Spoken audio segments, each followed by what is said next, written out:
Yes, for TV jimbaniza kadi kanenda kusaba subscribing atompere video nukala kipiti asha nkutumideko judith nakato nkutumideko nakiri wakatha nkutumideko namwe mwenaje musinzo kwanga mujjo kumideko bagita for TV uji esa we nwalwa mali agatamba tambula agalaga nti Namwandu wakakoza wensi afulumye Ggwanga era bambagamba nti yafulumye de Ggwanga nedda omukazi mwali muno Tole mawuli gonna gavudde nga galaga nti omukazi yavudde mu ggwanga lya Uganda nadda mu ggwanga lya UK. Police unakola ochola avuli nalagira police nabagamba ati bawa omukazi ono bbeeru. Bagirenga bamuyina mpaka police ngegera maaso n'okunoonyeza kwayo kubanga bamwejjako okunoonyeza tekujja kugenda maaso ngayo kwandigenze maaso. Jukire bange lise waliwo ennaku eziteeke mabega police yali etesezza okumuwa bbeeru aveeyo esigaza abantu basatu.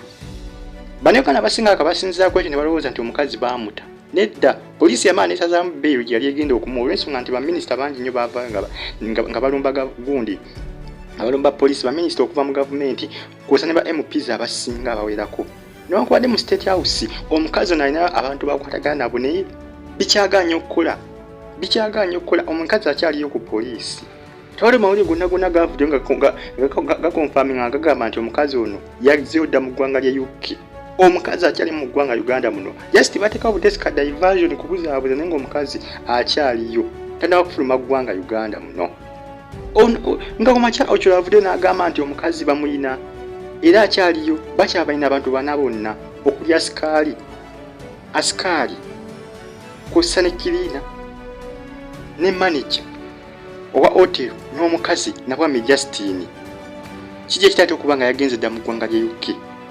Banagana basinga abatambuza amawuliga basinzira ku kiri ekyaliwo mu kusooka poliisi we yali eganda okumuwa bbeeru agende nga bwebere mwetaazi esobola okumuyita n'adda n'abako kyakola naye tisigamba nti bali bamugambye bamuwe bbeeru ate ave mu ggwanga ataddeyo mu UK.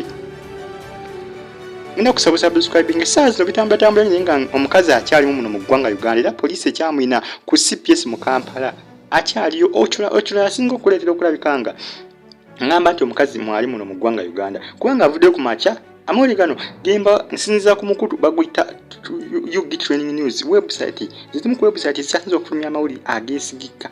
Zino website yemu ku website kyasinza okufulumya amawulire ageesigika mu ggwanga Uganda kuba zimu ku website ezinoonyereza mu ngeri ey'amaanyi zitusingako ffe okunoonyereza ffe ba YouTubers era ffe kwe tusinzira okujja amawulire ago okugabatuusaako naye nga amawulire gaazo gaba geesigika ebiseera ebisinga gaba 100% true gama truth ever and ever. Ngenda kusaba subscribing bagita for TV nengo omukazi bambi akyalimu mu ggwanga Uganda. Bwana bavudde mu ggwanga Uganda kijja kumanyika kubanga omukazi we yamala okuziika teyava mu ggwanga Uganda muno. Poliisi yatandikirawo okunoonyereza jjukira poliisi yatandikirawo okunoonyereza essaawa eyo era bakakana y'omu ku abo be baakwata kwaliko manager w'ekifo kiriina asikaali naye ne manager be bantu bana. Jukira asikaali ye bamukwata adduka asikaali yali agezako okudduka okugenda mu ggwanga lya Kenya ne poliisi yamukwatira ku kisaawe eky'Entebbe ng'agenda kulinnya ennyonyi emutwala mu ggwanga lya Kenya wene ne bamukwata asikaali. Manager ye bamusanga ku hotel ne Kina babasangawo ne nabwami Justine bamukwatako olunaku olwokuna wiiki ewedde. Ate saazo kijja kityate okuba nti ali mu ggwanga lya UK ate nga poliisi essaawa zino eraga nti omukazi emuyina. Bijja kwa bizuuka byonna mpola Katonda mwali mu bino ebintu. Katonda mwine ensonga mwali omusajja n'alina okufuna obwenkanya kubanga okufa kwe Katonda mwali.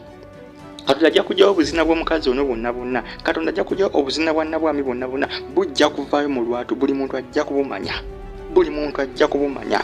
Mutunule butunuzi mulabe bwe kitagenda mu maaso updates mujja kuba muzifuna. Katugende mu maaso n'ensonga zino mujja kuba mutegeera ebituufu wajja binaggwera naye nga nkiwa amazima gajja kuva Nabwami Justine ateekwa okusasulira ekintu kino kye yakola.